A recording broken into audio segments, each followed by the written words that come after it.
வணக்கம். இது நியூஸ் 8 தமிழ்நாடு. 8 திக்கும் என்று செய்திகளை வழங்குவதற்காக நான் பாலவேல் சக்கரவர்த்தி. பெருந்தொற்று காலத்தில் தேவையின்றி வெளியில் செல்வதை தவிர்ப்போம். அத்தியாவசிய தேவைகளுக்காக வெளியில் செல்லும் போது கட்டாயம் முகக்கவசம் அணிவோம். முதலில் இந்த நேரத்திற்கான தலைப்புச் செய்திகளை பார்க்கலாம். கொரோனா தொற்றால் பெற்றோரை இழந்த குழந்தைகளுக்கு 5 லட்சம் வைப்புத் தொகை திட்டத்தை தொடங்கி வைத்தார் முதலமைச்சர் மு.க. ஸ்டாலின்.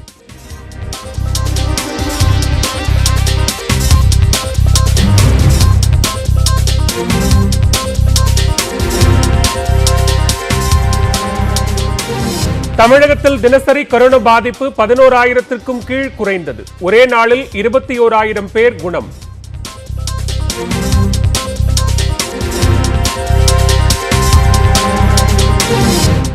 எதிர்காலத்தை பற்றிய அச்சத்தை கொரோனா பெருந்தொற்று ஏற்படுத்தியுள்ளது. பிரான்ஸ் தொழில்நுட்ப மாநாட்டில் காணொலி மூலம் பிரதமர் மோடி உரை.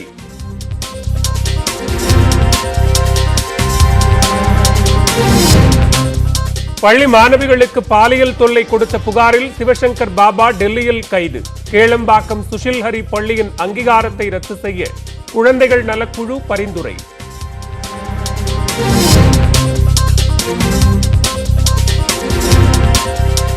தலைமறைவாக உள்ள யூடியூபர் மதனின் மனைவி சென்னையில் கைது. கணவரின் யூடியூப் சேனலில் வீடியோக்களை பதிவேற்றிய புகாரில் நடவடிக்கை.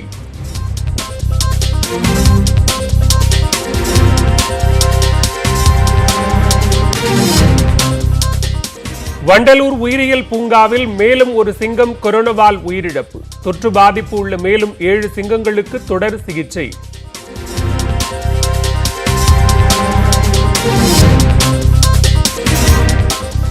பாலூட்டும் தாய்மார்களுக்கு தடுப்பூசி போடும் பணி தொடக்கம். தமிழகம் முழுவதும் 2வது டோஸ் கோவாக்சின் செலுத்துவோருக்கு முன்னுரிமை.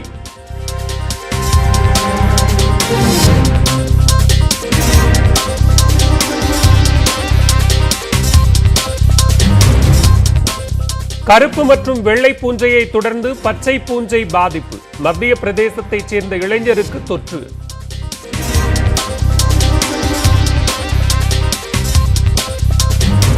பொதுமக்கள் நாளை முதல் முகக்கவசம் அணிய தேவையில்லை என பிரான்ஸ் பிரதமர் அறிவிப்பு. கொரோனா பரவல் தணிந்ததால் ஊரடங்கு கட்டுப்பாடுகளும் 20ஆம் தேதி முதல் வாபஸ்.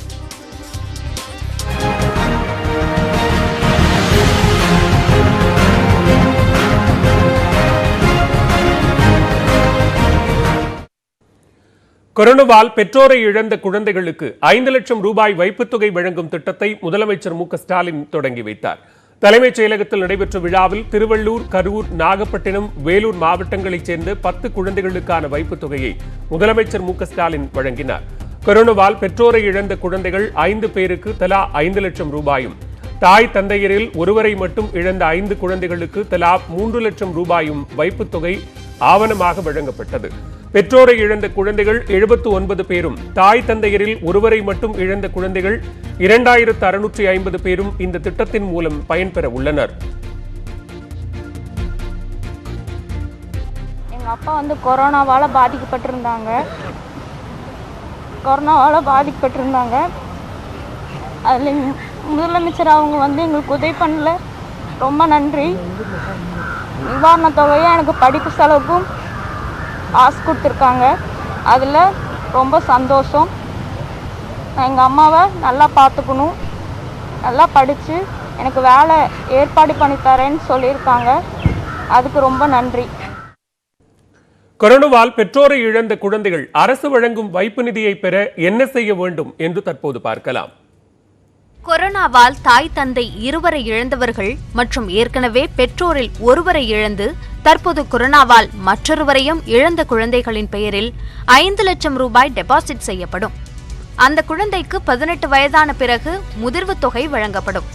அந்த குழந்தைகள் அரசு இல்லங்களில் தங்கி உயர்கல்வி படிப்பதற்கான செலவை அரசே ஏற்கும். உறவினர்களுடன் வசிக்க விரும்பினால் அந்த குழந்தைகளுக்கு 18 வயது வரை மாதம் 3000 ரூபாய் வழங்கப்படும்.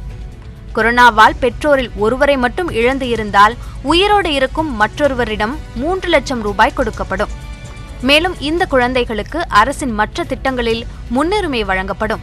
மாவட்ட அளவில் ஆட்சியர் தலைமையில் அமைக்கப்படும் குழு உதவி தேவைப்படும் குழந்தைகளை கண்டறியும். சம்பந்தப்பட்ட குழந்தைகள் இவர்களை தொடர்பு கொள்ள வேண்டும் என்றால் 10 98 என்ற உதவி எண்ணுக்கு அழைக்கலாம். குழந்தையின் விவரங்கள் பெறப்பட்டு சம்பந்தப்பட்ட மாவட்ட நிர்வாகத்திற்கு தகவல் தெரிவிக்கப்படும். சென்னையின் மாவட்ட குழந்தை பாதுகாப்பு அலுவலகத்தை நேரடியாக 04425952540 என்ற எண்ணில் தொடர்பு கொள்ளலாம். இந்த திட்டத்தின் பயனாளியாக கொரோனாவால் பெற்றோர் உயிரிழந்தனர் என கூறும் இறப்புச் சான்றிதழ் வைத்திருக்க வேண்டும். மருத்துவமனைக்கு செல்லாமல் வீட்டிலிருந்து உயிரிழந்தவர்களாக இருந்தால் அவர்களுக்கு கொரோனா வந்ததற்கான பரிசோதனை அறிக்கை, சிடி ஸ்கேன் அறிக்கை போன்ற மருத்துவ சான்றிதழ்களை கொண்டும் இத்திட்டத்தின் கீழ் இடம்பெறலாம். கொரோனாவில் பெற்றோர்களில் 2 இழந்திருந்தால் வருமான வரம்பின்றி இத்திட்டத்தின் கீழ் இடம்பெறலாம். 1 மட்டும் இழந்திருந்தால் வறுமை கோட்டிற்கு கீழ் இருக்க வேண்டும். இறந்தவர்கள் அரசு ஊழியர்களாக இருந்தால் அவர்களின் குழந்தைகள் இத்திட்டத்தில் இணைய முடியாது. தமிழ்நாட்டில் கொரோனா தடுப்பூசி பணிகள் வேகமெடுத்துள்ள நிலையில் பாலூட்டும் தாய்மார்களுக்கும் தடுப்பூசி போடும் பணி தொடங்கியுள்ளது. தமிழ்நாட்டில் நாளொன்றுக்கு 3 லட்சம் பேருக்கு தடுப்பூசி செலுத்தப்பட்டு வருகிறது. மத்திய தொகுப்பிலிருந்து கடந்த 4 நாட்களுக்கு முன் பெறப்பட்ட சுமார் 12 லட்சம் டோஸ் தடுப்பூசிகள் மாவட்ட வாரியாக பிரித்து அனுப்பப்பட்டு மக்களுக்கு செலுத்தப்பட்டு வருகிறது. சென்னையில் அண்மையில் ஆரம்ப சுகாதார நிலையங்களிலும் தடுப்பூசி செலுத்தும் பணியை தொடங்க திட்டமிடப்பட்டுள்ளது.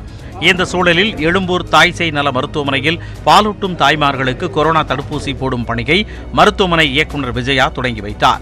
குழந்தை பிரசவித்த முதல் 2 நாட்களுக்கு உடற் சோர்வாக இருப்பதால் 3வது நாளில் தாய்மார்களுக்கு தடுப்பூசி போடப்படுகிறது. நான் நேற்று கோவேக்சின் போட்டுக்கிட்டேன். ரொம்ப சேஃப். இது எல்லாருமே போடுறது ரொம்ப நல்லது. பாப்பாவுக்கு ஃபீட் பண்ணணும் இல்லையா, ஸோ எல்லாருமே போடுறது ரொம்ப நல்லது. டெலிவரி ஆன லேடிஸ் எல்லாருமே போடுறது நல்லது. அவங்களுக்கும் நல்லது, அவங்க பாப்பாவுக்கும் நல்லது. ஏன்னா அடுத்த வர வேவ் வந்து குழந்தைங்களையும் பாதிக்குமா. ஸோ இது போடுறதுனால பாப்பாங்களுக்கும் சேஃபு, நம்மளுக்கும் சேஃப். எல்லாரும் போடுறது நல்லது. இப்போ வந்து நாங்கள் கர்ப்பிணி பெண்களுக்கு அடுத்த கட்டமாக வேக்சினேஷன் போட போகிறோம். கண்டிப்பாக அவங்களையும் தடுப்பூசி போடணும். அப்போ தான் வந்து அவங்களுக்கும் பிரச்சனை இல்லாமல் இருக்கும். கருவில் இருக்கும் குழந்தைக்கும் வேக்சின் மூலமாக வரக்கூடிய ஆன்டிபாடிஸ் வந்து அந்த குழந்தைங்களுக்கு போகும். அதற்கு வந்து நாங்கள் கவர்மெண்ட் ஆஃப் இந்தியா கைட்லைன்ஸ்க்காக வெயிட் பண்ணியிருக்கோம். கோடம்பாக்கத்தில் அரசு பள்ளியில் 2வது நாளாக தடுப்பூசிகள் இல்லை என்று பதாகை வைக்கப்பட்டிருந்ததால் தடுப்பூசி போட்டுக்கொள்ள வந்தவர்கள் ஏமாற்றத்துடன் திரும்பினர். சென்னையை அடுத்த பெருங்களத்தூரில் தனியார் பள்ளியில் தடுப்பூசி செலுத்துவதற்காக 500க்கும் மேற்பட்டோர் குவிந்த நிலையில் 150 பேருக்கு மட்டுமே தடுப்பூசி இருப்பதாக மருத்துவத்துறையினர் தெரிவித்தனர். இதனால் கோபமடைந்த பொதுமக்கள் வாக்குவாதத்தில் ஈடுபட்டனர்.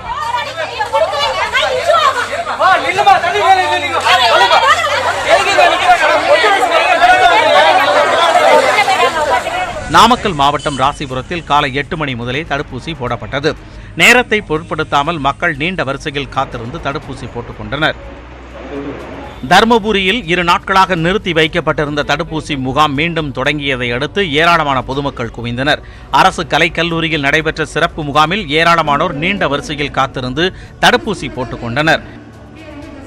கன்னியாகுமரி மாவட்டத்தில் நாகர்கோவில் மாநகராட்சி உட்பட 9 ஊராட்சி ஒன்றியங்களில் ஒரே நாளில் 11,250 தடுப்பூசிகள் போடப்படுகின்றன. எனவே அதிகாலையில் இருந்தே ஆர்வமுடன் குவிந்த பொதுமக்கள் டோக்கன்களை வாங்கி தடுப்பூசி செலுத்திக் கொண்டனர். நாகர்கோவில் கார்மல் மேல்நிலைப் பள்ளியில் அதிகாலை முதலே 3000த்திற்கும் மேற்பட்டோர் காத்திருந்தனர். ஆனால் 150 நபர்களுக்கு மட்டுமே டோக்கன் வழங்கப்பட்டதால் ஏமாற்றமடைந்த மக்கள் அதிகாரிகளுடன் வாக்குவாதத்தில் ஈடுபட்டனர். தொடர்ந்து சாலை மறியலில் ஈடுபட முயன்றவர்களை போலீசார் சமாதானப்படுத்தி அனுப்பி வைத்தனர்.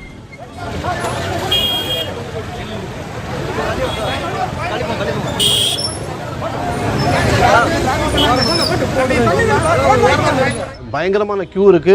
தனி மனித இடைவெளியே இல்லை. இதை அரசு கண்டிப்பாக கருத்தில் கொண்டு தமிழக மக்களுக்கு அந்தந்த வார்டில் நீங்கள் எப்படி ரேஷன் கடைகளில் அரசுக்கு ஊழியர் அரசு மக்களுக்கு வந்து டோக்கன் கொடுத்து அரிசி இதெல்லாம் வழங்குறீங்களோ அதே போல ஊசி போடாதவங்களுக்கு அந்தந்த வார்டில் டோக்கன் கொடுத்து நீங்கள் வந்து ஊசி இன்ஜெக்ஷன் அரேஞ்ச் பண்ணீங்கன்னா இன்னும் சிறப்பாக இருக்கும்.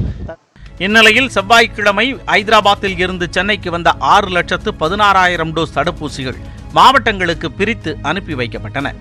இதற்கிடையே கோவாக்சின் தடுப்பூசி 2வது தவணையை 1,41,319 பேர் செலுத்திக் கொள்ளவில்லை என்பது தெரிய வந்துள்ளது. கோவாக்சின் தடுப்பூசியை 4 முதல் 6 வார இடைவெளியில் 2வது டோஸ் எடுத்துக்கொள்ள அறிவுறுத்தப்பட்டுள்ளது. எனவே 6 வார காலத்திற்கு பிறகும் 2வது டோஸ் செலுத்திக் கொள்ளாதவர்களை கணக்கெடுத்து அவர்களுக்கு கோவாக்சின் தடுப்பூசி செலுத்த நடவடிக்கை எடுக்கப்பட்டுள்ளதாக மருத்துவத்துறை செயலாளர் ராதாகிருஷ்ணன் தெரிவித்துள்ளார். கல்வி மற்றும் வேலைக்காக வெளிநாடு செல்பவர்கள் 2வது டோஸ் தடுப்பூசியை எடுத்துக்கொள்ள சில ஆவணங்களை சமர்ப்பிக்க வேண்டும் என்று அறிவுறுத்தப்பட்டுள்ளது. கோவிஷீல்டு தடுப்பூசியின் முதல் டோஸ் போட்டுக் கொண்டவர்கள் 2வது டோஸை 12 வாரங்களுக்கு பிறகே எடுத்துக்கொள்ள மத்திய அரசு அறிவுறுத்தியுள்ளது. இருப்பினும் கல்வி, வேலை மற்றும் டோக்கியோ ஒலிம்பிக்கில் கலந்து கொள்ள வெளிநாடு செல்பவர்கள் 2வது டோஸ் தடுப்பூசியை 28 நாட்களிலேயே எடுத்துக்கொள்ள அனுமதி வழங்கப்பட்டுள்ளது. கல்விக்காக வெளிநாடு செல்பவர்கள் அதற்கான சான்றிதழ்களையும், வேலைக்காக செல்பவர்கள் நிறுவனத்தின் கடிதத்தையும் கொடுக்க வேண்டும் என்றும் அறிவுறுத்தப்பட்டுள்ளது. ஒலிம்பிக் போட்டிக்கு செல்பவர்கள் தாங்கள் தேர்வு செய்யப்பட்டதற்கான கடிதத்தை சமர்ப்பிக்கவும் கூறப்பட்டுள்ளது. மேலும் பாஸ்போர்ட்டை அடையாள அட்டையாக கொண்டு தடுப்பூசி செலுத்திக் கொள்ளலாம் என்றும், தடுப்பூசி சான்றிதழில் பாஸ்போர்ட் எண்ணே அச்சிடப்படும் என்றும் தெரிவிக்கப்பட்டுள்ளது. முதல் டோஸ் போடும்போது வேறு ஆவணங்களை கொடுத்திருந்தால் அந்த விவரங்களே அச்சாகும் என்று கூறியுள்ள அதிகாரிகள், பாஸ்போர்ட் விவரங்கள் தேவை என்றால் சம்பந்தப்பட்ட அதிகாரிகள் மற்றொரு சான்றிதழை தயாரித்து கொடுக்கலாம் என்றும் கூறப்பட்டுள்ளது.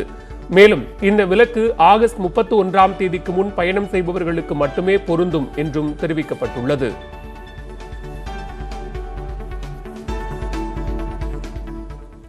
யூடியூப் சேனலில் ஆபாசமாக பேசியதாக எழுந்த புகாரில் தேடப்பட்டு வரும் மதனின் மனைவி கிருத்திகாவை போலீசார் கைது செய்தனர். குற்றச்சாட்டுக்கு ஆளாகியுள்ள மதனின் புகைப்படங்களையும் காவல்துறை வெளியிட்டுள்ளது. தடை செய்யப்பட்ட ஆன்லைன் பப்ஜி விளையாட்டின் போது யூடியூப் பக்கத்தில் மதன் என்பவர் ஆபாசமாக பேசுவதாக குற்றச்சாட்டு எழுந்தது. சிறார்கள் மற்றும் பெண்களுக்கு எதிரான அவரது ஆபாச பேச்சு குறித்து நியூஸ் 18 தொலைக்காட்சி செய்தி வெளியிட்டதன் எதிரொலியாக போலீசார் விசாரணையை தீவிரப்படுத்தினர்.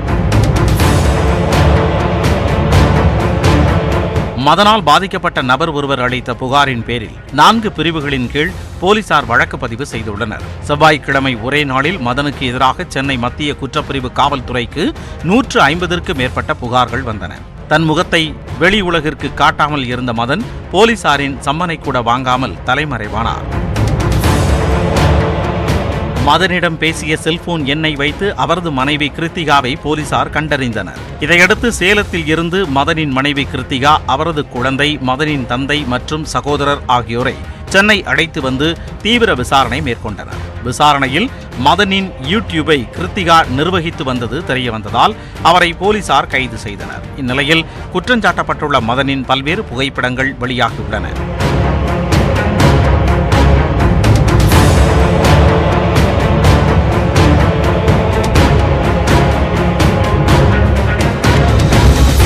இந்நிலையில் மதன் ஆபாசமாக பேசிய வீடியோக்கள் நீக்கப்பட்ட சூழலில் அவரது யூடியூபை நிரந்தரமாக முடக்க வேண்டும் என யூடியூப் நிறுவனத்திற்கு சைபர் கிரைம் போலீசார் கடிதம் அனுப்பியுள்ளனர். ஆபாசமாக பேசி வெளியிட்ட வீடியோக்கள் மூலம் யூடியூபர் மதன் பல கோடி ரூபாய் சம்பாதித்துள்ளதாக தகவல் வெளியாகியுள்ளது. யூடியூபர் மதன் குறித்த விசாரணை தீவிரப்படுத்தப்பட்டுள்ளதால் அவரை பற்றிய புதிய தகவல்கள் வெளியாகியுள்ளன. ஆபாசமாக பேசியவர் வெளியிட்ட வீடியோக்கள் மூலமாக மாதம் 7 லட்சம் ரூபாய் சம்பாதித்ததாக காவல்துறை விசாரணையில் தெரியவந்துள்ளது. சென்னை பெருங்களத்தூர் அருகே 2 சொகுசு வீடுகளை கட்டியுள்ள மதன் 2 சொகுசு கார்களை வைத்திருப்பதாகவும் கூறப்படுகிறது. மதன் தனது வீட்டை அலுவலகமாக பயன்படுத்தி வந்ததாகவும், மதனுடன் இணைந்து அவரது மனைவியும் ஆபாசமாக பேசி வீடியோ வெளியிட்டதால் தான் கைது செய்யப்பட்டதாகவும் காவல்துறை வட்டாரங்கள் தெரிவிக்கின்றன. அதிமுகவில் எம்ஜிஆர் தீர்மானம் நிறைவேற்றி கொண்டு வந்த பொதுச் செயலாளர் பொறுப்பை யாரும் நீக்க முடியாது என்று சசிகலா தெரிவித்துள்ளார். மதுரையைச் சேர்ந்த அதிமுக முன்னாள் நிர்வாகி சுரேஷிடம் தொலைபேசி மூலம் பேசிய சசிகலா இதனை தெரிவித்தார்.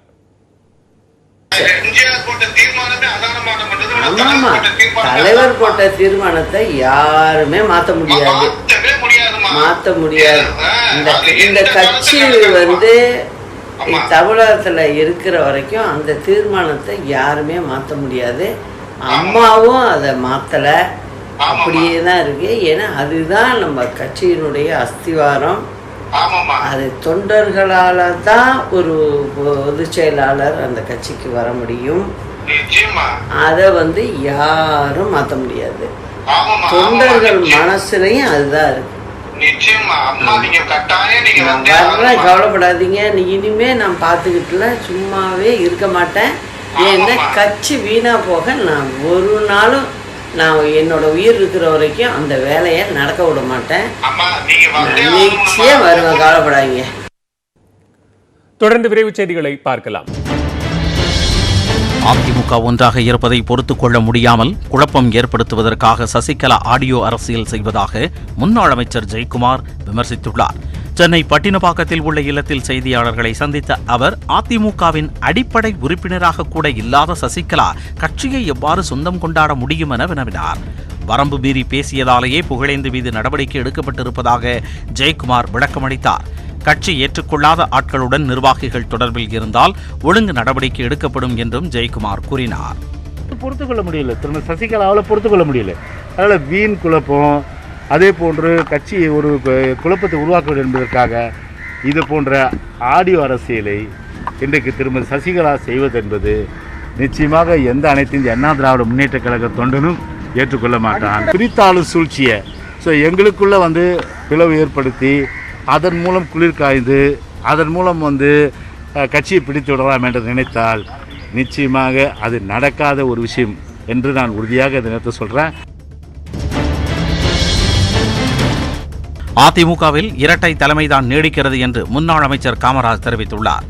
திருவாரூர் மாவட்டம் நன்னிலம் அரசு மருத்துவமனையில் முகக்கவசம், கிருமி நாசினி, ஆக்சிஜன் செறிவூட்டி உள்ளிட்டவற்றை அதிமுக எம்எல்ஏ காமராஜ் வழங்கினார். பின்னர் செய்தியாளர்களை சந்தித்தபோது அதிமுகவில் ஒற்றை தலைமைதான் உள்ளதாக அக்கட்சியிலிருந்து நீக்கப்பட்ட புகழேந்து பேசியது குறித்து கேள்வி எழுப்பப்பட்டது. அதற்கு பதிலளித்த காமராஜ் விரக்தியில் அவர் பேசி வருவதாக விமர்சித்தார். அவரே கட்சியிலிருந்து தலைமை கட்சி நீக்கிவிட்டது. அதனால் இனிமேல் அவர் பேசுறதெல்லாம் நம்ம அதை போய் பெரிதாக எடுத்துக்கொள்ள தேவையில்லை. அவர் ஏதோ இந்த நேரத்தில் அவரை நீக்கிவிட்டார்கள் என்ற ஆதங்கத்தில் சொல்லியிருக்காரு தவிர அதெல்லாம் ஒன்றுமில்லை. இரட்டை தலைமை தான் நீடிக்கிறது. அதில் எந்த விதமான பிரச்சனையும் இல்லை. அதிமுக வலுவாக இருக்கிறது. வைகை அணையில் தண்ணீர் திறக்கப்பட்டுள்ளதால் மதுரை மாவட்டத்தில் நெல் சாகுபடி பணிகள் தீவிரமடைந்துள்ளன. வைகை அணையிலிருந்து 12 ஆண்டுகளுக்கு பிறகு சரியான நேரத்தில் குறுவை சாகுபடிக்கு கடந்த 4ஆம் தேதி தண்ணீர் திறக்கப்பட்டது. இதையடுத்து மதுரை மாவட்டத்தில் அப்பன் திருப்பதி, கள்ளந்திரி, குலமங்கலம், பூதகுடி, வடுகப்பட்டி உள்ளிட்ட கிராமங்களில் குறுவை சாகுபடி தொடங்கியுள்ளன. மதுரை மாவட்டத்தில் 3300 ஹெக்டேர் சாகுபடி செய்ய திட்டமிடப்பட்டுள்ள நிலையில் திருத்திய நெல் சாகுபடி முறைக்கு விவசாயிகள் ஆர்வம் காட்டி வருகின்றனர். நீட் தேர்வை ரத்து செய்ய முதல் சட்டப்பேரவை கூட்டத்தொடரிலேயே சட்டம் இயற்றப்படும் என்று தேர்தல் வாக்குறுதி அளித்துவிட்டு தற்போது குழு அமைத்து அறிக்கை பெறப்படும் என்று அறிவித்திருப்பது காலம் தாழ்த்தும் செயல் என்று அதிமுக ஒருங்கிணைப்பாளர் OPS தெரிவித்துள்ளார். இது தொடர்பாக அவர் வெளியிட்டுள்ள அறிக்கையில் நீட் தேர்வின் தாக்கம் குறித்து ஆராய்ந்து அறிக்கை சமர்ப்பிக்க 1 மாதம் அவகாசம் அளித்திருப்பது துரிதமான நடவடிக்கை இல்லை எனவும் குறிப்பிட்டுள்ளார். நீட் தேர்வினால் கிராமப்புற, நகர்ப்புற ஏழை எளிய மாணவர்கள் மருத்துவம் பயிலும் வாய்ப்பு மறுக்கப்பட்டுள்ளதாக கூறிய முதலமைச்சர், தற்போது நீட் தேர்வின் தாக்கம் குறித்து ஆராய குழு அமைப்பது என்பது அவருடைய அறிவிப்பிலேயே அவருக்கு சந்தேகம் இருக்கிறதா என்ற எண்ணத்தை ஏற்படுத்துவதாக விமர்சித்துள்ளார். கைப்புண்ணுக்கு கண்ணாடி எதற்கு என்பது போல் நீட் ரத்திற்கு குழு எதற்கு என்பதுதான் அனைவரின் கருத்தாக இருப்பதாக OPS குறிப்பிட்டுள்ளார். எனவே தேர்தல் அறிக்கையில் அறிவித்ததைப் போல முதல் கூட்டத்தொடரிலேயே நீட் தேர்வு குறித்த சட்டத்தை நிறைவேற்றி குடியரசுத் தலைவரின் ஒப்புதலை பெற முதலமைச்சர் நடவடிக்கை எடுக்க வேண்டும் என்று OPS கேட்டுக் கொண்டுள்ளார். சென்னையில் பாலியல் புகாரில் சிக்கிய கராத்தே பயிற்சியாளர் கெபிராஜின் ஜாமீன் மனு தள்ளுபடி செய்யப்பட்டது. இவர் தனியார் பள்ளியில் கராத்தே பயிற்சியாளராக பணிபுரிந்த போது பாலியல் தொல்லை கொடுத்ததாக 7 ஆண்டுகளுக்கு பிறகு மாணவி ஒருவர் புகார் அளித்தார். இதனையடுத்து கைதான அவரை CBCID போலீசார் காவலில் எடுத்து விசாரித்தனர். இந்நிலையில் ஜாமீன் கோரி கெபிராஜ் சென்னை முதன்மை அமர்வு நீதிமன்றத்தில் மனு தாக்கல் செய்தார். இது தொடர்பான விசாரணையில் கெபிராஜை காவலில் எடுத்து போலீசார் விசாரித்து விட்டதால் ஜாமீன் வழங்க வேண்டும் என்று அவரது தரப்பில் வாதிடப்பட்டது. ஆனால் 13 வயதாக இருக்கும்போது பாலியல் ரீதியாக தொந்தரவு கொடுத்ததாக பெண் ஒருவர் புகார் கொடுத்துள்ளதாக போலீஸ் தரப்பில் தெரிவிக்கப்பட்டது. இதையடுத்து மனுதாரர் மீது போக்சோ சட்டப்பிரிவின் கீழ் வழக்கு பதிவு செய்ய வாய்ப்புள்ளதால் அவருக்கு ஜாமீன் வழங்க முடியாது என கூறிய நீதிபதி கெபிராஜ் மனுவை தள்ளுபடி செய்து உத்தரவிட்டார்.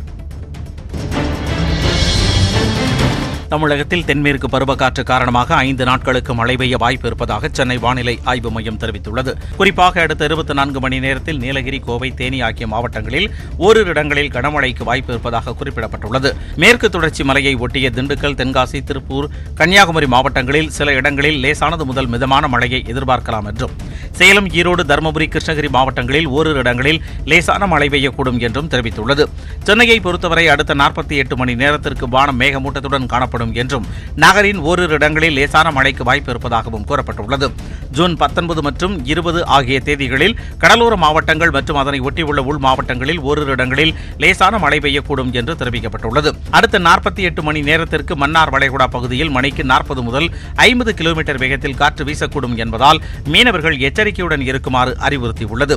மத்திய மேற்கு வங்கக்கடல், வடக்கு ஆந்திர கடலோர பகுதிக்கு மீனவர்கள் செல்ல வேண்டாம் என்றும், அடுத்த 3 நாட்களுக்கு கேரளா, கர்நாடகா, லட்சத்தீவு பகுதியில் பலத்த காற்று வீசும் எனவும், ஜூன் 19ஆம் தேதி வரை மகாராஷ்டிரா, கோவா கடலோர பகுதிகளுக்கு மீனவர்கள் செல்ல வேண்டாம் என்றும் சென்னை வானிலை ஆய்வு மையம் எச்சரித்துள்ளது. பிரான்சில் நாளை முதல் பொதுமக்கள் வெளியில் சென்றால் முகக்கவசம் அணிய வேண்டிய அவசியம் இல்லை என்று அந்நாட்டு அரசு அறிவித்துள்ளது. அந்நாட்டில் படிப்படியாக பெருந்தொற்று பாதிப்பு குறைந்து வருவதை அடுத்து ஊரடங்கு 20ஆம் தேதிக்கு பிறகு விலக்கிக் கொள்ளப்படும் என்று அந்நாட்டு பிரதமர் ஜீன் காஸ்டெக்ஸ் அறிவித்துள்ளார். அந்நாட்டில் இம்மாத இறுதியில் தளர்வுகள் அளிக்க திட்டமிடப்பட்டிருந்த நிலையில் கொரோனா பெருமளவு குறைந்துள்ளது. இதனால் 10 நாட்கள் முன்னதாகவே, அதாவது வருகின்ற 20ஆம் தேதி முதலே தளர்வுகளை அந்நாட்டில் அளிக்கப்படும் என்று பிரதமர் அறிவித்தார். வரும் 20ஆம் தேதி வரை இரவு நேர ஊரடங்கு மட்டும் அமலில் இருக்கும் என்றும் தெரிவிக்கப்பட்டுள்ளது. மேலும் பல்வேறு செய்திகளை விரிவாக பார்க்க இருக்கிறோம். குறிப்பாக டெல்டா பாசனத்திற்காக கல்லணையிலிருந்து தண்ணீர் திறப்பு. விவரம் அறியலாம் இடைவேளைக்கு பிறகு.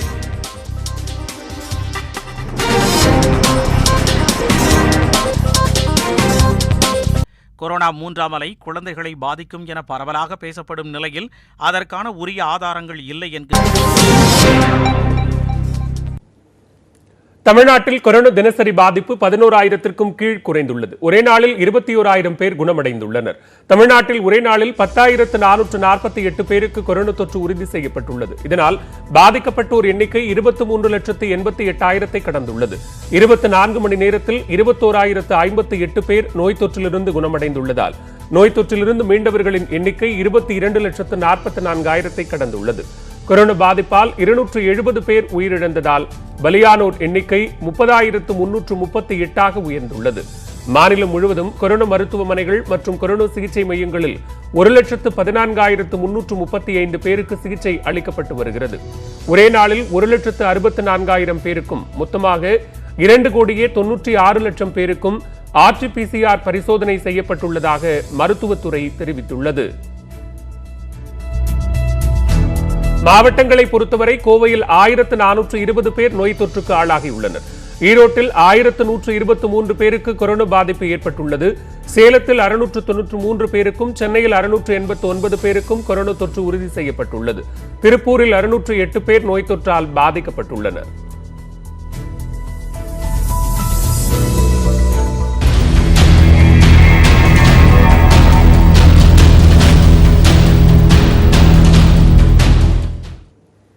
பாலியல் புகாருக்கு உள்ளான சாமியார் சிவசங்கர் பாபா டேராடூன் மருத்துவமனையிலிருந்து திடீரென மாயமானதாக கூறப்பட்ட நிலையில் டெல்லியில் கைது செய்யப்பட்டார். அவரை நீதிமன்றத்தில் ஆஜர்படுத்திய சிபிசிஐடி போலீசார் சென்னைக்கு அழைத்து வர நடவடிக்கை எடுத்துள்ளனர்.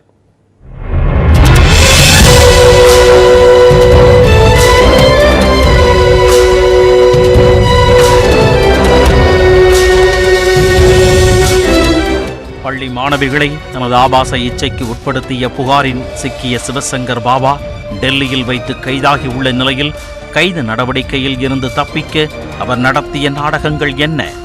சிபிசிஐடி போலீசாரின் அடுத்த கட்ட நடவடிக்கை என்ன?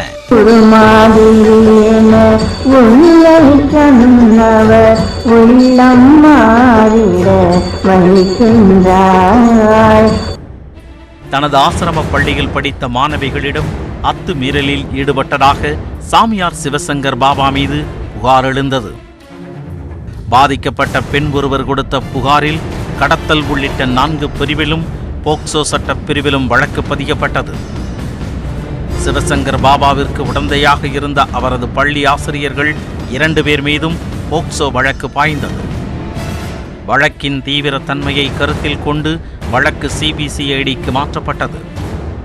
தனிப்படை அமைத்த சிபிசிஐடி போலீசார் விசாரணையை தொடங்கினர். இந்தியாவில் பல மாநிலங்களில் சொத்துக்களை குவித்துள்ள சங்கர் பாபா வெளிநாட்டிற்கு தப்பிச் சென்று விடலாம் என்று கிடைத்த ரகசிய தகவலை அடுத்து அவருக்கு லுக் அவுட் நோட்டீஸ் விடப்பட்டது. முதற்கட்ட விசாரணையில் சிவசங்கர் பாபா இதய அறுவை சிகிச்சைக்காக டேராடூனில் மருத்துவமனையில் அனுமதிக்கப்பட்டிருப்பதாக ஆசிரம தரப்பில் தெரிவிக்கப்பட்டது. இந்த நிலையில்தான் சிவசங்கர் பாபா சிகிச்சை பெற்று வருவதாக சொல்லப்பட்ட டேராடூன் மருத்துவமனைக்கு தமிழக சிபிசிஐடி தனிப்படை போலீசார் விரைந்தனர். ஆனால் அறுவை சிகிச்சை முடிந்து தீவிர சிகிச்சையில் இருப்பதாக சொல்லப்பட்ட சிவசங்கர் பாபா மருத்துவமனையில் இருந்து ரகசியமாக தப்பிச் சென்றது தெரிய வந்துள்ளது. எந்த வெளிநாட்டிற்கும் தப்பிச் செல்ல முடியாத வகையில் ஏற்கனவே சிவசங்கர் பாபாவிற்கு லுக் அவுட் நோட்டீஸ் விடப்பட்டுள்ள நிலையில் அவர் சாலை மார்க்கமாக நேபாள நாட்டிற்கு தப்பிச் செல்லலாம் என்று போலீசாருக்கு தகவல் கிடைத்தது. நேபாளம் தப்பிச் செல்வதற்கு முன்பு அவரை கைது செய்ய போலீசார் திட்டம் தீட்டினர். இந்நிலையில் தெற்கு டெல்லியின் காசியாபாத்தில் சிவசங்கர் பாபா பதுங்கி இருப்பதாக சிபிசிஐடி போலீசாருக்கு ரகசிய தகவல் கிடைத்தது. இதுகுறித்து டெல்லி போலீசாருக்கு சிபிசிஐடி போலீசார் தகவல் கொடுத்தனர். துரிதமாக செயல்பட்ட போலீசார் டெல்லியின் காசியாபாத் பகுதியில் உள்ள சித்தரஞ்சன் என்ற இடத்தில் பதுங்கியிருந்த சிவசங்கர் பாபாவை சுற்றி வளைத்து மடக்கி பிடித்தனர். மொட்டையடித்து உருவத்தை மாற்றியிருந்த சிவசங்கர் பாபா சிபிசிஐடி போலீசார் விரித்த வலையில் சிக்கியுள்ளார். அவரது அறையிலிருந்து லேப்டாப், கணினி உள்ளிட்டவை பறிமுதல் செய்யப்பட்டன. சிவசங்கர் பாபாவை கைது செய்ய டெல்லி போலீசாரும் சிபிசிஐடி போலீசாருக்கு உதவினர். இதையடுத்து தமிழகம் அழைத்து வருவதற்காக டெல்லி சாகேத் நீதிமன்றத்தில் சிவசங்கர் பாபாவை ஆஜர்படுத்தினர். தமிழக சிபிசிஐடி அதிகாரிகள் விசாரணைக்கு அழைத்துச் செல்ல நீதிபதி பிபில் சந்த்வார் முழுமையாக அனுமதி வழங்கினார். சிவசங்கர் பாபாவை வியாழக்கிழமைக்குள் சென்னைக்கு அழைத்து வர போலீசார் திட்டமிட்டுள்ளனர். இதனிடையே சிவசங்கர் பாபாவின் சுசில்ஹரி இன்டர்நேஷனல் பள்ளியில் படித்து வரும் மாணவர்களின் சான்றிதழ்களை வாங்கிச் செல்ல பெற்றோர் முனைப்பு காட்டி வருகின்றனர். இந்த ஆண்டு பிள்ளைகளுக்கு கட்டிய கல்வி கட்டணத்தை திரும்ப கொடுக்கும்படியும் பெற்றோர் பள்ளி நிர்வாகத்தை வலியுறுத்தி வருகின்றனர். ஆனால் பெற்றோரை பள்ளி வளாகத்திற்குள் அனுமதிக்காமல் கேட்டை பூட்டி வெளியிலேயே நிற்க வைத்தனர் பள்ளி நிர்வாகத்தினர். மேலும் சுசில்ஹரி இன்டர்நேஷனல் பள்ளி ஏரியை ஆக்கிரமிப்பு செய்து கட்டப்பட்டிருப்பதாக குற்றச்சாட்டு எழுந்ததை அடுத்து வருவாய்த்துறை அதிகாரிகள் நிலத்தை அளவிடும் பணியில் ஈடுபட்டுள்ளனர். புதுப்பாக்கம் கிராம நிர்வாக அதிகாரி, மாம்பாக்கம் வருவாய் ஆய்வாளர் உள்ளிட்ட அதிகாரிகள் பள்ளி வளாகத்தை அளவீடு செய்தனர். பாலியல் புகாரில் சிக்கிய சிவசங்கர் பாபாவிடம் சிபிசிஐடி போலீசார் நடத்தும் விசாரணையில் பல திடுக்கிடும் தகவல்கள் வெளிவரலாம் என எதிர்பார்க்கப்படுகிறது.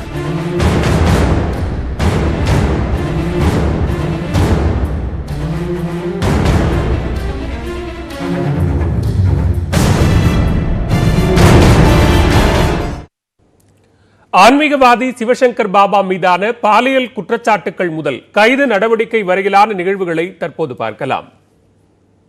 சென்னையை அடுத்த கேளம்பாக்கத்தில் உள்ள சுசில்ஹரி பள்ளி நிர்வாகியும் ஆன்மீகவாதியுமான சிவசங்கர் பாபா மாணவிகளுக்கு பாலியல் தொந்தரவு அளித்த புகாரின் பேரில் கடந்த 3ஆம் தேதி அவருக்கு குழந்தைகள் உரிமைகள் நல ஆணையம் சம்மன் அனுப்பியது. சிவசங்கர் பாபா இந்த சம்மனை புறக்கணித்த நிலையில் அவருக்கு 9ஆம் தேதி மீண்டும் சம்மன் அனுப்பப்பட்டது. இதற்கடுத்த 2 நாட்களில் சிவசங்கர் பாபாவுக்கு மாரடைப்பு ஏற்பட்டு உத்தரகாண்ட் மாநிலம் டேராடூனில் உள்ள தனியார் மருத்துவமனையில் அனுமதிக்கப்பட்டிருப்பதாக தகவல் வெளியானது. அதன் பிறகு பள்ளி தாளாளர் உள்ளிட்டோரிடம் குழந்தைகள் உரிமைகள் நல ஆணையம் விசாரணை நடத்திய நிலையில் சிவசங்கர் பாபா மீது முன்னாள் மாணவிகள் 3 பேர் கடந்த 12ஆம் தேதி மாமல்லபுரம் காவல் நிலையத்தில் புகார் அளித்தனர். சிவசங்கர் பாபா மீது கடத்தல், துன்புறுத்துதல் உட்பட 4 பிரிவுகளிலும் போக்சோ சட்டத்தின் கீழும் போலீசார் வழக்கு பதிவு செய்து விசாரணையை தொடங்கினர். இந்த சூழலில் சிவசங்கர் பாபா மீதான பாலியல் வழக்கு கடந்த 13ஆம் தேதி சிபிசிஐடி வசம் ஒப்படைக்கப்பட்டது. அவரை பிடிக்க சிபிசிஐடி டிஎஸ்பி குணவர்மன் தலைமையில் 3 தனிப்படைகள் அமைக்கப்பட்டன. சிவசங்கர் பாபா டேராடூனில் இருந்து வெளிநாட்டிற்கு தப்பிச் செல்வதை தடுக்கும் விதமாக அவருக்கு எதிராக செவ்வாய்க்கிழமை லுக் அவுட் நோட்டீஸ் பிறப்பிக்கப்பட்டது. அன்றைய தினமே சிபிசிஐடி போலீசார் டேராடூனில் சிவசங்கர் பாபா சிகிச்சையில் இருந்ததாக கூறப்படும் மருத்துவமனையில் அதிரடி சோதனை மேற்கொண்டனர். அங்கு அவர் சிகிச்சையில் இல்லாததால் விசாரணையை துரிதப்படுத்தினர். தொடர் விசாரணையில் டெல்லி புறநகரில் உள்ள சித்தரஞ்சன் பகுதியில் சிவசங்கர் பாபா பதுங்கியிருப்பதை அறிந்த சிபிசிஐடி போலீசார் டெல்லி காவலர்களின் உதவியுடன் அவரை செவ்வாய்க்கிழமை இரவு கைது செய்தனர். அதன் பின்னர் சிவசங்கர் பாபாவை டெல்லி நீதிமன்றத்தில் ஆஜர்படுத்தி தமிழகம் அழைத்து வர நடவடிக்கை மேற்கொண்டனர்.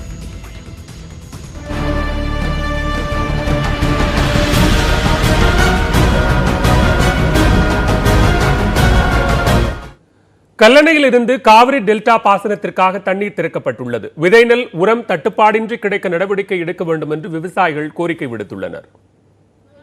காவிரி டெல்டா பாசனத்திற்காக மேட்டூர் அணையை கடந்த 12ஆம் தேதி முதலமைச்சர் மு.க.ஸ்டாலின் திறந்து வைத்தார். மேட்டூர் அணையில் திறக்கப்பட்ட தண்ணீர் முக்கொம்பு வழியாக செவ்வாய்க்கிழமை நள்ளிரவு கல்லணையை வந்தடைந்தது. இதைத் தொடர்ந்து தஞ்சாவூர், நாகை, திருவாரூர், மயிலாடுதுறை, கடலூர், புதுக்கோட்டை, அரியலூர் உள்ளிட்ட மாவட்டங்களின் பாசனத்திற்காக கல்லணை திறக்கப்பட்டது. இந்நிகழ்ச்சியில் நகர்ப்புற வளர்ச்சித்துறை அமைச்சர் K.N. நேரு, பள்ளிக் கல்வித்துறை அமைச்சர் அன்பில் மகேஷ் உட்பட 7 அமைச்சர்கள் கலந்து கொண்டு பொத்தானை அழுத்தி கல்லணையில் இருந்து தண்ணீரை திறந்துவிட்டனர். பின்னர் நெல் மணிகளையும் மலர்களையும் தூவி தண்ணீரை வரவேற்றனர்.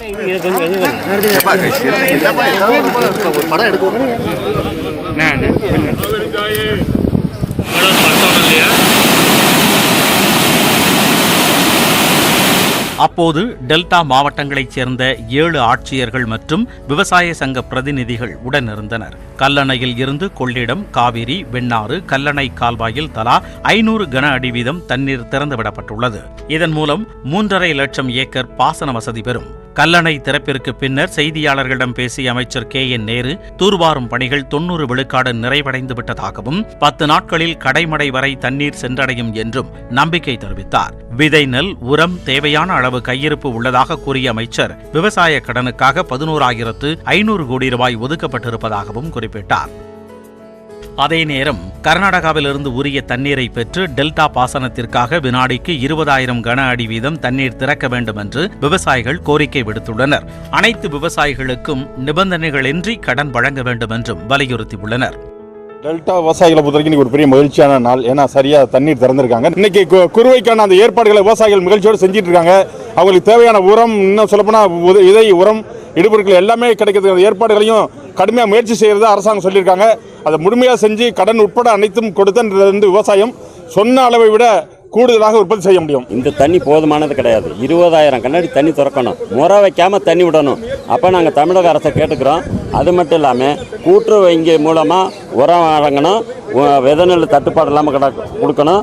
அதே மாதிரி கூட்டுறவு வங்கியில் உடனடியாக கடன் வழங்கணும் அப்படின்னு கேட்டுக்கிறோம். அதே மாதிரி குறுவை தொகுப்பு திட்டத்தை உடனே அறிவிக்கணும்.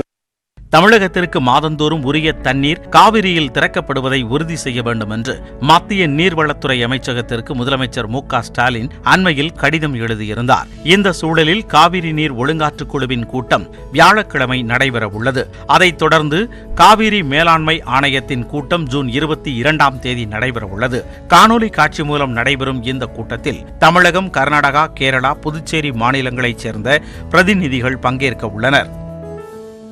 தொடர்ந்து விரைவுச் செய்திகளை பார்க்கலாம். சென்னை ஆழ்வார்பேட்டை மற்றும் ராயப்பேட்டையில் உள்ள ரேஷன் கடைகளில் முதலமைச்சர் மு.க.ஸ்டாலின் ஆய்வு செய்தார். தரமான பொருட்கள் வழங்கப்படுகிறதா என்றும் 14 மளிகை பொருட்களின் விநியோகம் எப்படி இருக்கிறது என்றும் விற்பனையாளர்களிடம் கேட்டறிந்தார். ரேஷன் பொருட்களையும் அவர் ஆய்வு செய்தார். ஏற்கனவே கொரோனா முதற்கட்ட நிவாரணமாக 2,000 ரூபாய் வழங்கிய போதும் ரேஷன் கடைகளில் முதலமைச்சர் ஆய்வு செய்திருந்தார்.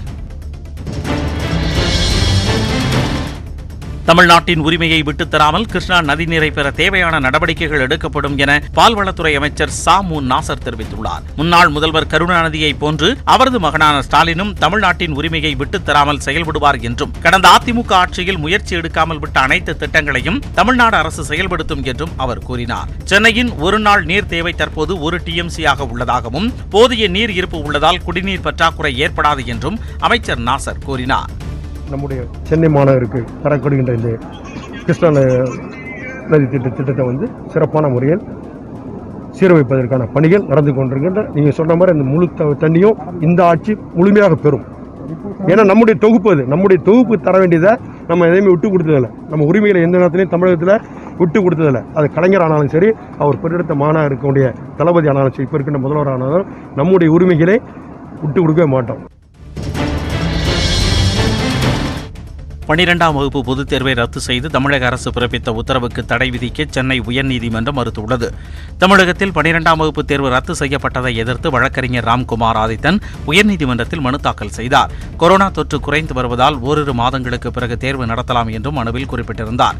மேலும் மேற்படிப்பு கல்வி நிறுவனங்களை நெறிப்படுத்தும் யுஜிசி, மெடிக்கல் கவுன்சில், ஏஐசிடிஇ உள்ளிட்டவைகளை கலந்தாலோசிக்காமல் 12ஆம் வகுப்பு தேர்வை ரத்து செய்திருப்பது மாணவர்களின் நலனை பாதிக்கும் என தெரிவித்தார். இந்த வழக்கு தலைமை நீதிபதி சஞ்சீவ் பானர்ஜி மற்றும் செந்தில்குமார் ராமமூர்த்தி ஆகியோர் முன்பு விசாரணைக்கு வந்தபோது 12ஆம் வகுப்பு தேர்வு ரத்து செய்யப்பட்டதற்கு தடை விதிக்க மறுப்பு தெரிவித்தனர். இருப்பினும் இதுகுறித்து தமிழக அரசு பதிலளிக்க உத்தரவிட்டு வழக்கு விசாரணையை ஒத்திவைத்தனர். சென்னை உள்ளிட்ட 27 மாவட்டங்களில் டாஸ்மாக் கடை திறந்த 2ஆம் நாளில் 127 கோடியே 9 லட்சம் ரூபாய்க்கு மது விற்கப்பட்டுள்ளது. அதிகபட்சமாக மதுரை மண்டலத்தில் 37 கோடியே 28 லட்சம் ரூபாய்க்கும், சென்னை மண்டலத்தில் 33 கோடியே 41 லட்சம் ரூபாய்க்கும் மதுபானம் விற்பனையாகியுள்ளது. சேலம் மண்டலத்தில் 28 கோடியே 76 லட்சமும், திருச்சி மண்டலத்தில் 27 கோடியே 64 லட்சம் ரூபாயும் மது விற்பனை மூலம் வசூலாகியுள்ளது. நீண்ட நாட்களுக்கு பிறகு நேற்று முன்தினம் கடை திறக்கப்பட்ட போது 164 கோடி ரூபாய் வருவாய் கிடைத்திருந்தது. உயர்நீதிமன்றத்தில் அரசு வழக்கறிஞர் நியமனம் தொடர்பான அறிவிப்பு மற்றும் அதற்கான தகுதிகளை ஆன்லைனில் வெளியிட்டு நியமனம் நடத்த உயர்நீதிமன்ற மதுரை கிளை உத்தரவிட்டுள்ளது. சென்னை உயர்நீதிமன்றம் மற்றும் மதுரை கிளையில் அரசு வழக்கறிஞர்கள் நியமனம் தொடர்பாக முறையான அறிவிப்பு வெளியிட்டு தகுதியான நபர்களை நியமனம் செய்ய உத்தரவிடக் கோரி பொதுநல வழக்கு தொடரப்பட்டது. இந்த வழக்கை விசாரித்த நீதிபதிகள் டி.எஸ். சிவஞானம் மற்றும் எஸ். ஆனந்தி அடங்கிய அமர்வு அரசு வழக்கறிஞர் நியமனத்திற்கு ஆன்லைனில் விண்ணப்பிக்கலாம் என்ற தகவலை ஊடகங்களில் செய்தியாக வெளியிட வேண்டும் என்றும் அதன் பிறகு தகுதியான நபர்களை தேர்வு செய்ய வேண்டும் என்றும் உத்தரவிட்டனர். மேலும் உயர்நீதிமன்ற அரசு வழக்கறிஞர்கள் நியமனத்திற்கான விதிகளில் மாற்றம் செய்து உள்துறை பிறப்பித்த அரசாணைக்கு இடைக்கால தடை விதிக்கவும் உயர்நீதிமன்ற கிளை மறுப்பு தெரிவித்தது. மேலும் பல்வேறு செய்திகளை விரிவாக பார்க்கலாம் இடைவேளைக்கு பிறகு.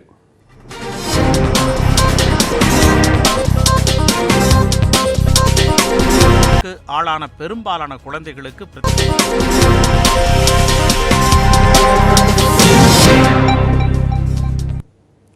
அதிமுக கட்சி முழுவதும் எடப்பாடி பழனிசாமி வசம் சென்றுவிட்டதாகவும் பொதுச் செயலாளராக அவரையே தேர்ந்தெடுக்க முடிவு செய்திருப்பதாகவும் அக்கட்சியிலிருந்து அண்மையில் நீக்கப்பட்ட புகழேந்தி தெரிவித்திருக்கிறார். நியூஸ் 18 தொலைக்காட்சியின் காலத்தின் குரல் நிகழ்ச்சியின் ஸ்கைப் வாயிலாக பேசிய அவர் அதிமுகவில் இரட்டை தலைமை இருப்பதாக கூறுவது தவறு என்றும் தெரிவித்தார். அவர் எல்லாம் வளர்ந்து நல்ல மனிதர், திறமையானவர். அவர் அம்மா காலத்தில் இருந்து எதிர்கட்சி தலைவர் நல்லா இருந்தாரு.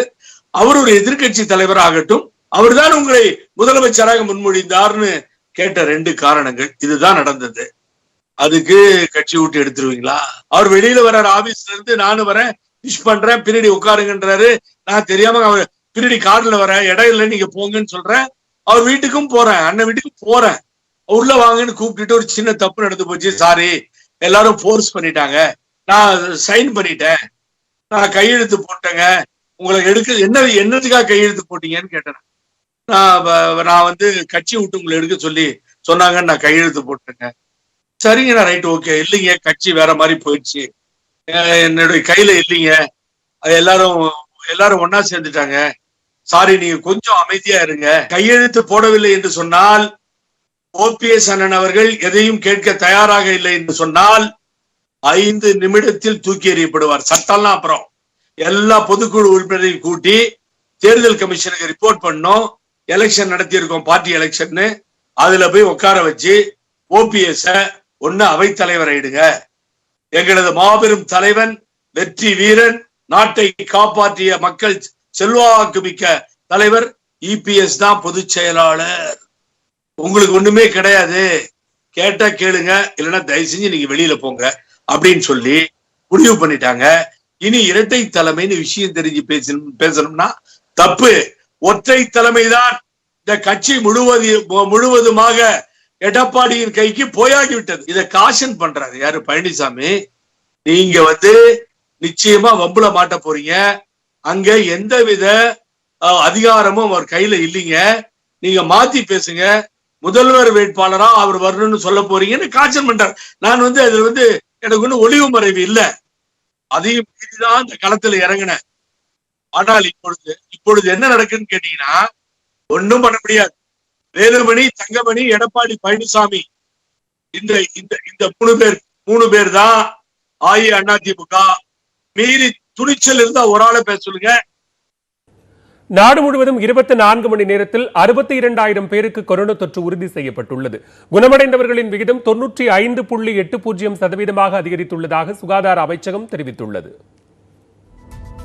இந்தியாவில் ஒரே நாளில் 62,224 பேருக்கு கொரோனா தொற்று உறுதி செய்யப்பட்டதால் பாதிக்கப்பட்டோரின் எண்ணிக்கை 2,96,00,000 கடந்துள்ளது. 24 மணி நேரத்தில் 2,542 பேர் உயிரிழந்துள்ளதால் பலி எண்ணிக்கை 3,79,000 தாண்டியுள்ளது. ஒரே நாளில் 1,07,628 பேர் கொரோனா தொற்றிலிருந்து மீண்டதால் குணமடைந்தோர் விகிதம் 95.80% அதிகரித்துள்ளது. நாடு முழுவதும் 8,65,000 பேர் கொரோனாவுக்கு சிகிச்சை பெற்று வருகின்றனர். புதுச்சேரியில் புதன்கிழமை முதல் வரும் 19ஆம் தேதி வரை 100 மையங்களில் தடுப்பூசி திருவிழா நடத்தப்படுகிறது. இதை துணைநிலை ஆளுநர் தமிழிசை சவுந்தரராஜன் நேரில் பார்வையிட்டார். செய்தியாளர்களிடம் பேசிய அவர் மக்கள் பாதுகாப்புடன் இருக்க மத்திய அரசு கவனம் செலுத்தி வருவதாகவும் போதிய தடுப்பூசியை மத்திய அரசு அளித்து வருகிறது எனவும் குறிப்பிட்டார். போதுமான அளவிற்கு தடுப்பூசி இருக்கிறது. நீங்க எல்லாம் பார்த்திருப்பீங்க. மரியாதைக்குரிய பாரத பிரதமர் அவர்கள் 21ஆம் தேதியிலிருந்து இன்னும் அதிகமாக இலவசமாக தடுப்பூசி தருகிறேன் என்று சொல்லி இருக்கிறார்கள். உலக நாடுகளிலேயே இத்தனை மக்கள் தொகை கொண்ட ஒரு நாட்டில் இலவசமாக தடுப்பூசி தரப்படுவதும் அதனால் மக்கள் பலனடைய போவதும் இந்தியாவில் தான் நடக்க இருக்கிறது. டெல்லி ஆசாத்பூர் சந்தையில் காய்கறிகள் வாங்க மக்கள் குவிந்ததால் நோய் தொற்று பரவும் அபாயம் ஏற்பட்டுள்ளது. பொதுமக்கள் முகக்கவசம் அணியவில்லை என்றும் தனி மனித இடைவெளியை கடைபிடிக்கவில்லை எனவும் புகார் எழுந்துள்ளது. முகக்கவசம் அணிவோருக்கு மட்டுமே காய்கறிகளை விற்பதாக கேஷோப்பூர் காய்கறி சந்தை வியாபாரிகள் தெரிவித்தனர். இந்நிலையில் தொல்லியல் துறை கட்டுப்பாட்டின் கீழ் உள்ள நிறைவுச் சின்னங்கள், அருங்காட்சியகங்கள் புதன்கிழமை திறக்கப்பட்டன. உலக அதிசயமான தாஜ்மஹாலை சுற்றுலா பயணிகள் கண்டுகளித்தனர். எனினும் ஒரே நேரத்தில் 650 பேருக்கு மிகாமல் அனுப்பி வைக்கப்பட்டனர். நினைவுச் சின்னங்களை காண ஆன்லைனில் டிக்கெட் பெறுவது அவசியம். டிஏபி உர மானியத்தை மூட்டை ஒன்றுக்கு 1,200 ரூபாயாக உயர்த்த மத்திய அமைச்சரவை கூட்டத்தில் முடிவெடுக்கப்பட்டுள்ளது. மத்திய அமைச்சரவை கூட்டம் பிரதமர் மோடி தலைமையில் நடைபெற்றது. இதில் ஆழ்கடல் ஆராய்ச்சி மற்றும் கடல்சார் தொழில்நுட்ப மேம்பாடு குறித்தும் விவசாயிகளுக்கு வழங்கப்படும் டிஏபி உரத்துக்கான மானியம் குறித்தும் ஆலோசிக்கப்பட்டது. அமைச்சரவை கூட்டத்தில் எடுக்கப்பட்ட முடிவுகள் குறித்து டெல்லியில் அமைச்சர் பிரகாஷ் ஜவடேகர் செய்தியாளர்களை சந்தித்தார். அப்போது பேசிய அவர், ஆழ்கடல் ஆராய்ச்சி மற்றும் சுற்றுச்சூழல் ஆய்வு குறித்து ஆராயும் 5 ஆண்டு திட்டத்திற்கு 4,077 கோடி ரூபாய் நிதி ஒதுக்கீடு செய்ய ஒப்புதல் அளிக்கப்பட்டுள்ளது என்றார். இதேபோன்று ரசாயனத்துறை இணையமைச்சர் மன்சுக் மாண்டவியா பேசுகையில், ஒரு மூட்டை டிஏபி உரத்துக்கான மானியம் 500 ரூபாயிலிருந்து 1,200 ரூபாயாக உயர்த்த முடிவு செய்யப்பட்டுள்ளதாக கூறினார். 2,400 ரூபாய் விலை கொண்ட ஒரு மூட்டை டிஏபி உரம் 1,200 ரூபாய் மானியம் போக 1,200 ரூபாய்க்கு விவசாயிகளுக்கு கிடைக்கும் என்றார். மேலும் 50 கிலோ எடை கொண்ட ஒரு மூட்டை டிஏபி உரத்துக்கு மேலும் 700 ரூபாய் அளிக்கப்பட்டதை அடுத்து அரசுக்கு கூடுதலாக 14,775 கோடி ரூபாய் செலவாகும் என்றும் தெரிவித்துள்ளார்.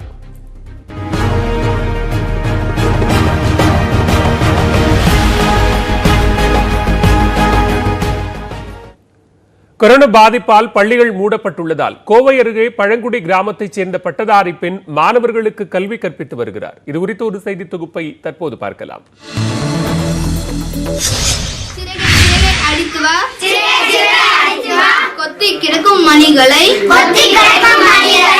தமிழ்நாட்டில் கொரோனா பாதிப்பு காரணமாக பள்ளிகள் மூடப்பட்டுள்ளதால் மாணவர்கள் ஆன்லைன் மூலமாக கல்வி பயின்று வருகின்றனர். பள்ளிகளை திறப்பது தற்போதைக்கு சாத்தியம் இல்லை என தமிழ்நாடு அரசு தெரிவித்துள்ளது.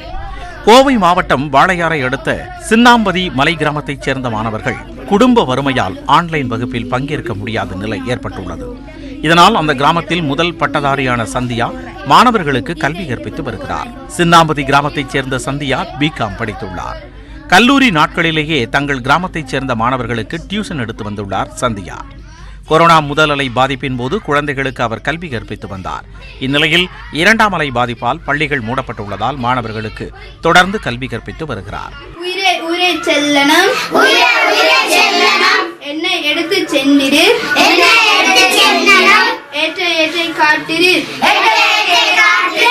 பள்ளியை போலவே காலை 8 மணி முதல் மாலை 6 மணி வரை பாடம் கற்பித்து வருவதாக தெரிவிக்கும் சந்தியா, மாணவர்கள் ஆர்வமுடன் படித்து வருவதாக கூறுகிறார். ப்ராப்ளம்னால குழந்தைகளாம் ஸ்கூல் போகாமல் வீட்டில் தான் இருக்காங்க.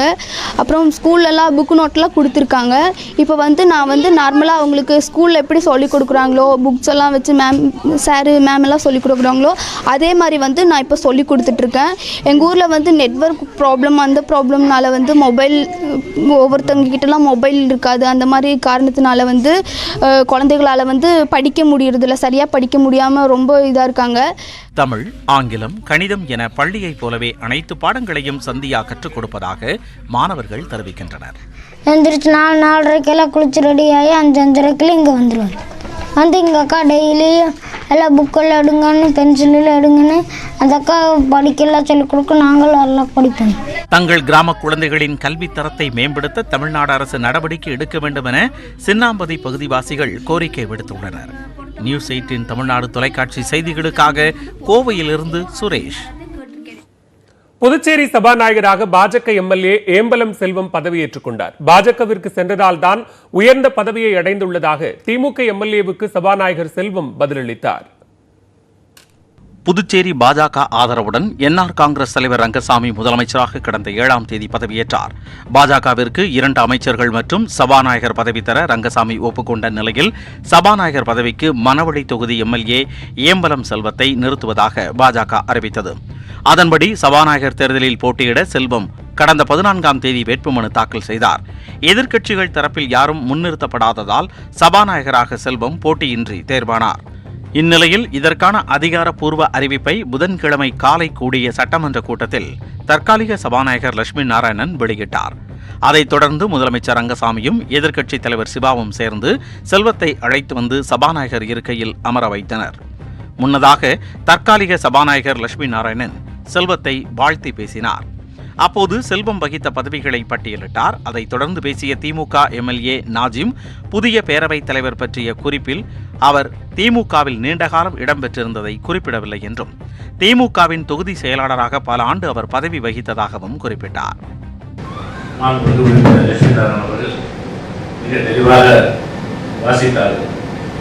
பல்வேறு பொறுப்புகளை வாசிக்கிற போது நீங்கள் திராவிட முன்னேற்ற கழகத்துடைய தொகுதி செயலாளராக பல ஆண்டு காலம் இருந்திருக்கின்றீர்கள். அது மட்டும் விடுபட்டிருக்கின்றது. அதையும் நினைத்திருந்தால் எங்களை கொண்டவர்களுக்கு மகிழ்ச்சியாக இருக்கும் என்று நான் நம்புகிறேன்.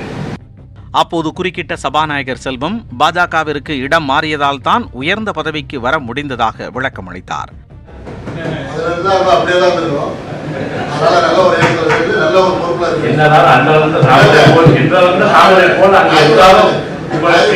அடிப்படை சூரியன் என்பதை மறந்து விடாதீர்கள். அதன் பின்னர் பேசிய முதலமைச்சர் ரங்கசாமி திமுகவில் நீண்ட காலம் இருந்தவர் என்ற அடிப்படையில் சபாநாயகராக செல்வம் சிறப்பாக செயல்படுவார் என்று நம்பிக்கை தெரிவித்தார். கூட்டுறவு சங்கங்கள் பொது இயக்குநர்கள் எல்லாம் நிறைய இருந்திருக்கிறாரு. அதை விட திமுக கழகத்துடைய அந்த கட்சியில் நல்ல பொறுப்பு இருந்திருக்கிறது.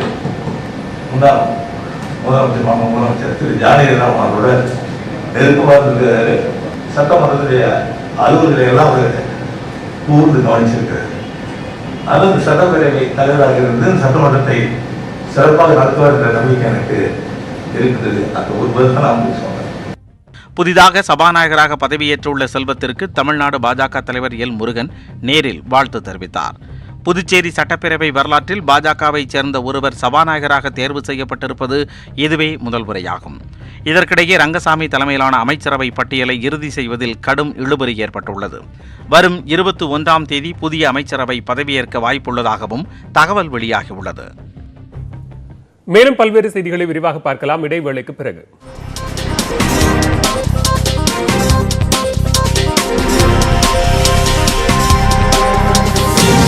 குடிமக்களும்